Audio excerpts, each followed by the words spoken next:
तुमच्यासोबतही होतं का असं? तुमचे इयरिंग्स सारखे हरवतात का? माझे तर सारखे हरवतात. कुठं ठेवले हेच लक्षात राहत नाही. आणि मग ठरवलं आता हे लास्ट पार्सल मागू इयरिंग्सचं आणि Mishoवर असे टॉप्स मागवले, जे की कुर्ती आणि वेस्टर्न ड्रेसवर दोन्हीवरही जाऊ शकतात. आणि मग घेतलं तूप करायला. मला नेहमी तूप करताना पास्टच्या काही गोष्टी आठवतात.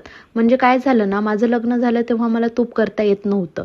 आणि लग्नाच्या आधी मी आई करायची, पण कधी सिरियसली पाहिलं नाही. कारण की मला त्याचा स्मेलच आवडायचा नाही. म्हणून अव्हॉइड करायचे. बट लग्न झाल्यावर जेव्हा मला घरात शिकवायला कोणी नव्हतं, सगळं मला नव्याने शिकायचं होतं, तेव्हा वाटलं ही तुपाची प्रोसिजर खूप अवघड असेल. आता शिकावं लागेल. देन साय जमा केली होती. मग तूप घेतलं आणि मी करायला सुरुवात केलीच, तेव्हा आईचा नंबर डायल करण्याऐवजी मी मावशीचा केला. आणि ती बोलली, ठीक आहे, तुला करता येत नाही ना, काही अवघड नाही आहे. व्हिडिओ कॉल कर, मी सांगते तुला प्रोसिजर. मग लगेच तिनं व्हिडिओ कॉलवर मला एक गोष्ट सांगितली, शिस्त. आणि पहिल्याच ट्रायमध्ये माझ्याकडून खूप छान तूप झालं.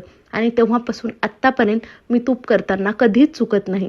माझ्या मावशीने त्यावेळेस कौतुकाने स्क्रीनशॉट घेतला आणि स्टेटसला ठेवला की माझ्या राणीने पहिल्या ट्रायमध्ये खूप छान तूप बनवलं. एवढं भारी फील झालं ना. खरंच आई तर कौतुक करतेच, पण काही मावशा पण अशा असतात ज्या बहिणीची मुलगी म्हणून नाही तर स्वतःची लेक म्हणून ट्रीट करतात. आणि सासरी तिचं नेहमी सगळ्यांनी कौतुक केलं पाहिजे असं त्यांना वाटतं. आणि माझी ही एकच मावशी नाही तर अजून 3 मावशा आहेत आणि सगळ्या माझं कौतुक करतात. तुम्हाला आहे की नाही अशी प्रेमळ मावशी? कमेंट्समध्ये नक्की सांगा. तर आजसाठी एवढंच. Okay, bye.